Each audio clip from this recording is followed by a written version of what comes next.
Una de las ideas más importantes para mí procede de algo que leí en el último libro de Castaneda, titulado El lado activo del infinito. En El poder de la intención escribí un capítulo entero sobre nuestro conflicto con la infinidad. Ese libro decía algo que causó un impacto profundo en mí. Decía que el problema de la humanidad, de las personas en la cultura occidental que no viven de la fuente, es que todos ocupamos un cuerpo que va a morir. Pero nos comportamos como si no fuera así. Reflexioné sobre esa idea durante mucho tiempo. Él decía que cuando actúas como si tu cuerpo no fuera a morir, vives en el lado inactivo del infinito. Nuestro objetivo al conectar con la intención es pasarnos al lado activo del infinito. El lado activo del infinito es el lugar donde reconocemos nuestra naturaleza infinita. Así entendemos las palabras de Jesús cuando dice que estamos en este mundo, pero no somos de este mundo. Casi todos creemos que estamos en este mundo y también que somos de este mundo, pero no podemos ir más allá de esta idea. Descubrir y comprender nuestra naturaleza infinita es una de las cosas más difíciles, pero una vez que lo captas, lo captas. Me acuerdo de cuando vivía en Mount Clemens, Michigan, en casa de una señora maravillosa que acogía a niños que se encontraban en la misma situación que yo y que mi madre. Nací en 1940. Mi madre tenía 3 hijos varones de menos de 4 años. Yo era el más pequeño y mi padre, cuando yo tenía año y medio o 2, se marchó sin más. Mi madre le pidió el divorcio y él, que tenía 3 hijos, no llamó nunca. Ni una vez en toda su vida. No hizo el menor intento de contactarnos o de contribuir a nuestra manutención. Y yo solía preguntarme cómo alguien podía... Mi madre era una bellísima persona y todo el mundo... Ella nos reunió de nuevo cuando yo tenía 9 años en 1949. Todos mis amigos querían venir siempre a mi casa porque era un lugar donde no se juzgaba a nadie, era divertido, ellos lo pasaban bien, siempre había comida para todos. Era un lugar especialmente alegre, emocionante, hermoso. Siempre me preguntaba cómo un hombre había podido abandonar a una mujer con 3 hijos de menos de 4 años cuando era perfectamente capaz de quedarse a trabajar. Eran tiempos de guerra y todo eso, y él pasó varios años de su vida en la cárcel. A mí me corroía por dentro el deseo de conocer a ese hombre, de encontrarlo. Soñaba con él, estaba lleno de rabia. Un momento decisivo en mi vida llegó cuando cambió la imagen que tenía de mi padre. Yo no sabía de él más que su nombre. Se llamaba Melvin Lyle Dyer. Sé que nació en 1914. Por las noches a menudo soñaba que lo veía. Despertaba lleno de ira, a veces sudando. Soñaba que me peleaba con él cuando dormía y me despertaba empapado, furioso. Durante todos esos años, hasta que cumplí los 34, en 1974, soñaba con él casi cada noche. Siempre le pedía a mi madre que me contara algo de él, cosas como dónde estaba. Ella albergaba hacia él un profundo resentimiento. Así pues, recibí una nota en 1974 o 73 que me informaba de que mi padre me la había enviado una prima a quien no conocía, llamada Dorothy Phillips. Me decía que mi padre había muerto 10 años atrás en 1964 a los 49 años de cirrosis y que estaba enterrado en Biloxi, Mississippi. Había muerto en Nueva Orleans. Esa era toda la información de la que ella disponía. Mis dos hermanos no querían ni oír nombrar a mi padre, creo que en parte porque se acordaban de él, eran 1 o 2 años mayores que yo. No querían saber nada, pero yo tenía una curiosidad muy grande, casi innata, por saber quién era esa persona. Por encima de todo, quería saber cómo había podido hacer eso y si reconocía a sus 3 hijos. De hecho, solo quería saber si reconocía a un hijo llamado Wayne.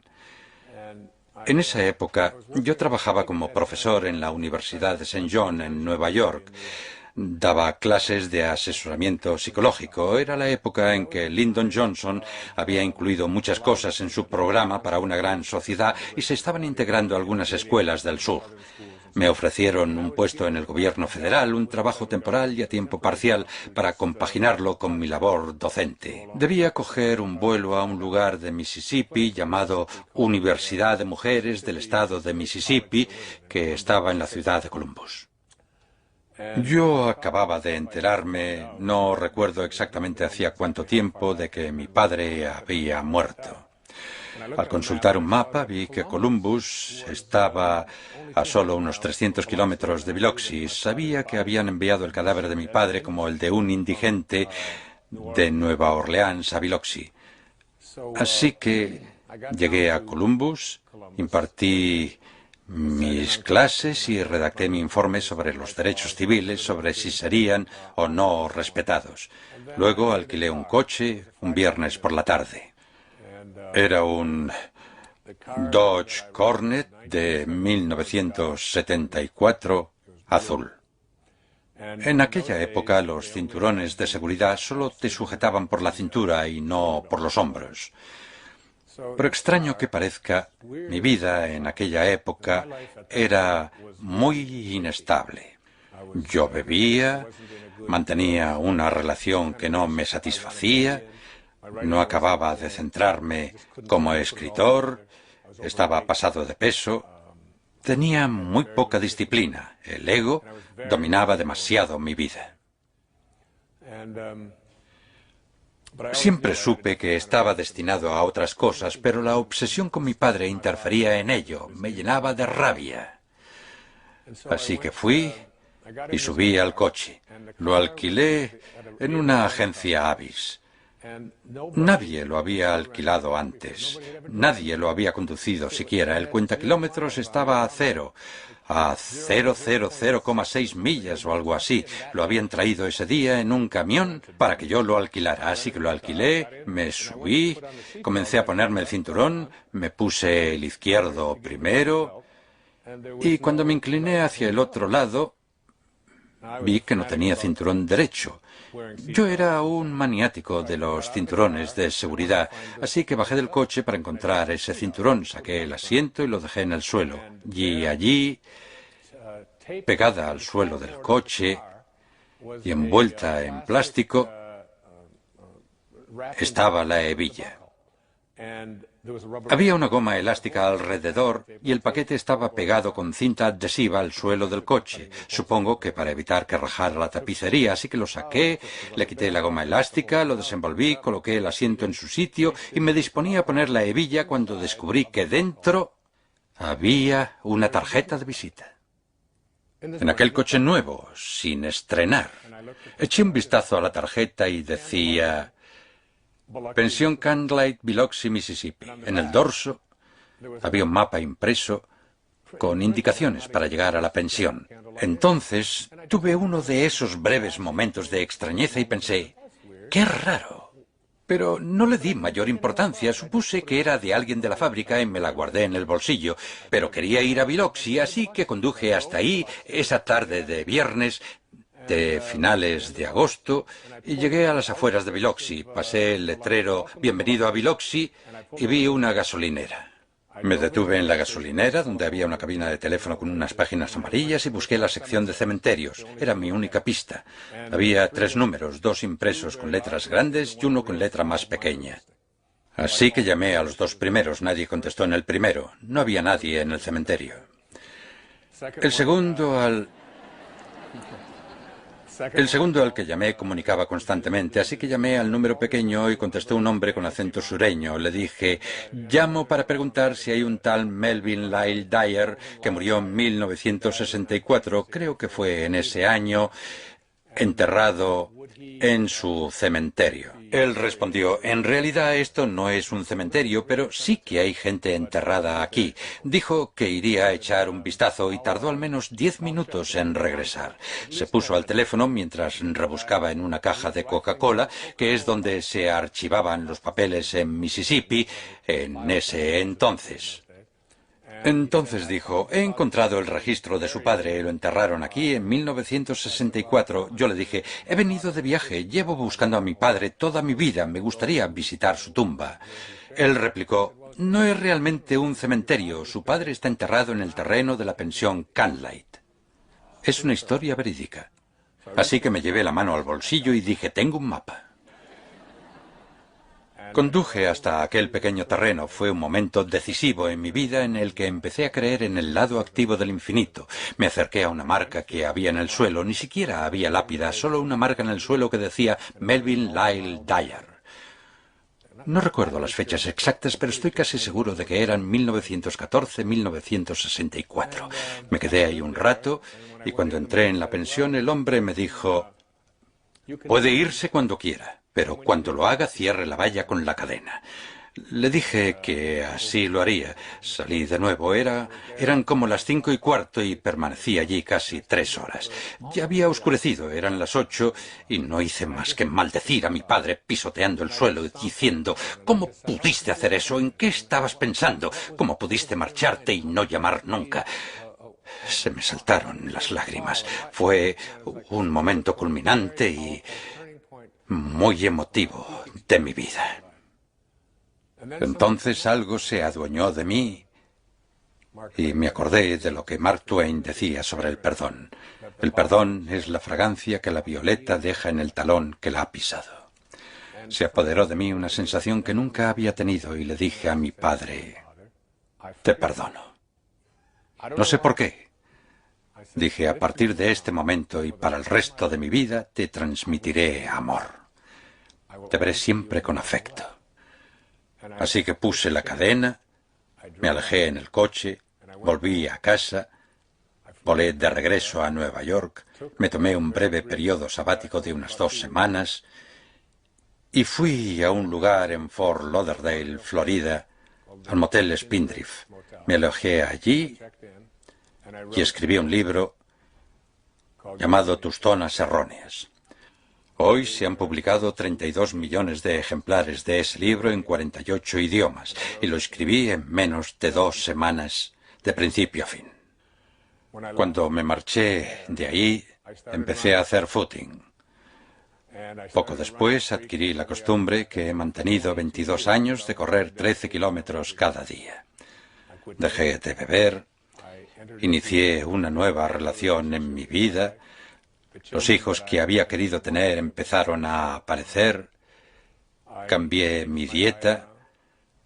Dejé de comer alimentos tóxicos y de tener comportamientos tóxicos. Y todo lo que he sido capaz de crear y lograr en mi vida ha sido posible porque, por alguna razón misteriosa,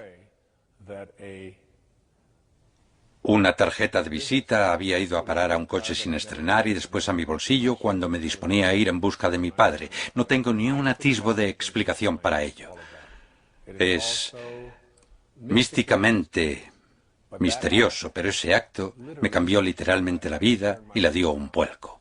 Recuerdo que de niño, cuando vivía en el 231 de Town Hall Road en casa de la señora Scarf, ella se acercó una tarde y nos entregó a mi hermano Dave y a mí un plátano a cada uno. Estábamos en el porche trasero y ella, con el rostro bañado en lágrimas, nos dijo: el señor Scarf ha muerto esta mañana. Yo, tan inocente a mis 6 o 7 años, le pregunté, ¿y cuándo volverá? Y ella respondió, nunca. Recuerdo que pelé ese plátano, me fui a mi litera, me acosté e intenté imaginar ese nunca. No sé si han pensado nunca que irse a dormir y morirse durante 1.000.000 de años no es gran cosa, pero nunca, nunca. Fue entonces cuando empecé a comprender mi naturaleza infinita y a vivir en el lado activo del infinito. Hoy sé que lo que me ocurrió con mi padre, ese perdón activo, fue un instrumento muy potente que sembró en mí el objetivo que me ha traído hasta aquí y que me ha permitido crear este programa, el libro que he escrito y todos los otros logros de mi vida, incluidos mis hijos, incluido todo lo que más aprecio, incluida mi salud, mi capacidad de hablar sin leer notas, mi voz. Todo ello surgió a raíz de ese acto de perdón. Vivo a partir de ese momento en el lado activo del infinito.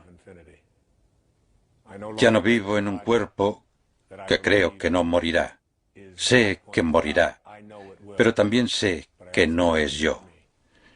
Estoy total y absolutamente reconciliado con ello. No soy este cuerpo. Soy un ser infinito disfrazado de un hombre que les habla en este momento. Que Dios les bendiga. Gracias. Gracias.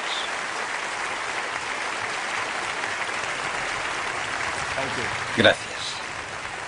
Muchas gracias.